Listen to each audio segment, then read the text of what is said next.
Di video kali ini kita akan lanjutkan pembahasan soal kita latihan C dari buku paket halaman 42 ya, terkait dengan materi konjugat, modulus, dan argumen pada bilangan kompleks. Nah, kebetulan kita akan mencoba untuk mengerjakan soal teori terlebih dahulu ya. Soal nomor 1 sampai dengan soal nomor 4 ya, pemahaman konsep. Oke, kita ke soal nomor 1, pernyataan benar atau salah. Setiap bilangan kompleks selalu mempunyai tepat satu konjugat. Ya, konjugat itu kata lainnya adalah bentuk sekawan. Jadi ini sudah merupakan pernyataan yang benar ya. Contohnya begini, kalau misalkan kita punya Z sama dengan 3 dikurangi 4I ya, berarti bagian realnya adalah 3, kemudian bagian imajinernya adalah negatif 4. Maka untuk mencari bentuk konjugat atau bentuk sekawan dari Z, ya, berarti kita tuliskan di sini Z bar itu sama dengan 3 ditambah 4I. Jadi untuk menentukan bentuk sekawan atau konjugat dari sebuah bilangan kompleks itu cukup mudah. Adik-adik tinggal ganti saja tanda yang melekat pada bagian imajiner ya. Kalau semula di sini tandanya adalah negatif, maka bentuk sekawannya menjadi positif. Kemudian kalau semula di sini tandanya adalah positif, maka bentuk sekawannya menjadi negatif ya. Dan bentuk konjugat dari 3 min 4i itu ya hanya 3 plus 4i ini saja, tidak ada yang lain ya.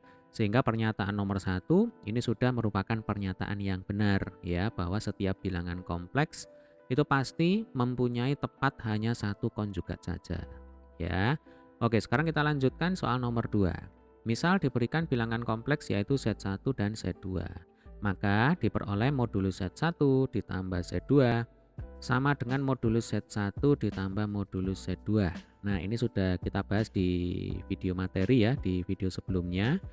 Jadi ada sifat operasi modulus pada bilangan kompleks ya, ini di buku paket ini. Coba Dedek cermati di poin F. Nah, ini. Modulus Z1 ditambah Z2 ya secara umum itu berbeda. Ini tidak sama dengan modulus Z1 ditambah modulus Z2. Jadi maksudnya kalau kita diminta untuk mencari modulus Z1 ditambah Z2 ya Dek ya, berarti kita harus hitung dulu Z1 ditambah Z2 itu berapa, baru dicari modulusnya. Tidak bisa kita pisah-pisah ya. Maksudnya modulus Z1 dicari dulu, kemudian modulus Z2 dicari dulu, lalu dijumlah. Karena keduanya akan berbeda hasil ya. Lalu di sini ada keterangan, lebih jauh diperoleh modulus Z1 ditambah modulus Z2 itu lebih kecil ya, lebih kecil atau sama dengan modulus Z1 ditambah modulus Z2. Loh, berarti kalau begitu bisa jadi nanti modulus Z1 ditambah Z2 itu bisa jadi sama dengan modulus Z1 ditambah modulus Z2.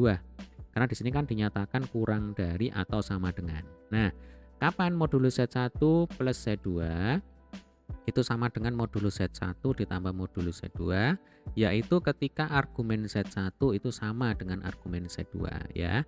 Jadi pernyataan ini menjadi benar ketika ditambahkan syarat di sini, yaitu jika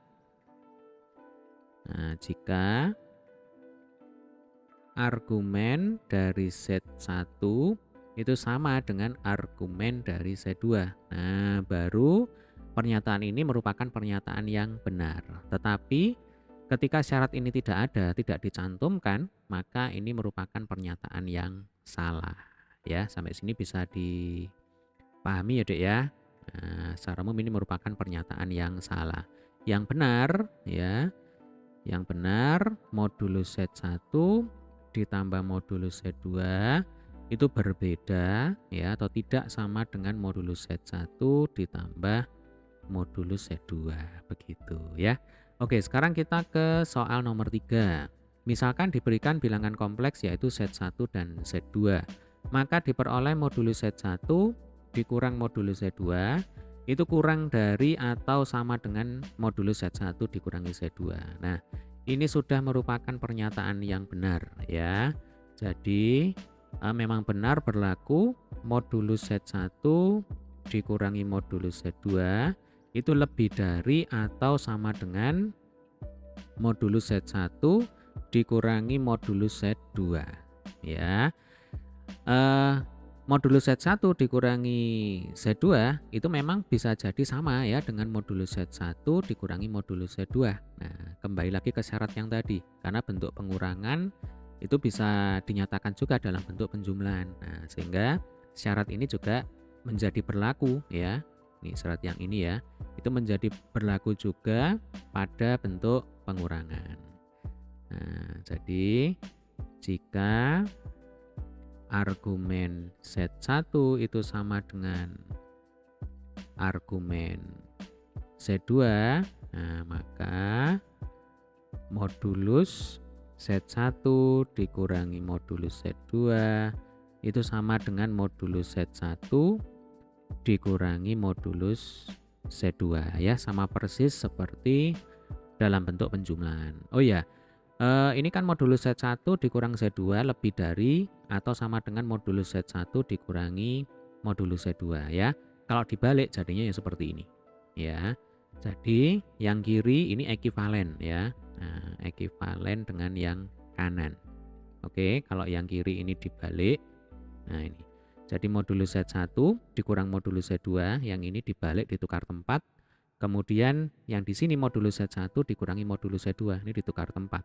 Maka tandanya juga harus dibalik. Yang semula lebih dari atau sama dengan, nah di sini menjadi kurang dari atau sama dengan, ya. Paham ya? Kemudian soal nomor 4.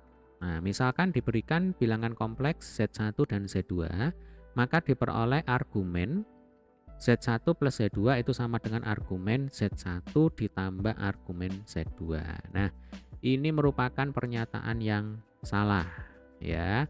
Sebab kalau dalam bentuk penjumlahan kita tidak bisa menjumlahkan argumen Z1 ditambah argumen Z2 kecuali dalam bentuk perkalian ya. Ini juga sudah kita bahas di video materi sebenarnya. Nah, ini ada sifat argumen pada bilangan kompleks ya. Untuk poin yang A, nah argumen dari Z1 kali Z2 nih ya adalah argumen Z1 kali Z2 sama dengan argumen Z1 ditambah argumen Z2 ditambah 2K kali Pi ya, dengan K adalah elemen bilangan bulat. Jadi prinsipnya argumen Z1 bisa dijumlahkan dengan argumen Z2 ketika di sini merupakan bentuk perkalian ya. Berarti ini merupakan pernyataan yang salah. Kalau mau ditambah keterangan juga boleh ya.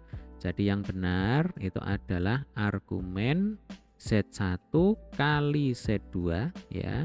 Itu baru sama dengan argumen Z1 ditambah argumen Z2. Begitu ya. Oke, demikian tadi adalah pembahasan soal nomor 1 sampai dengan soal nomor 4 ya. Latihan C. Sampai ketemu di video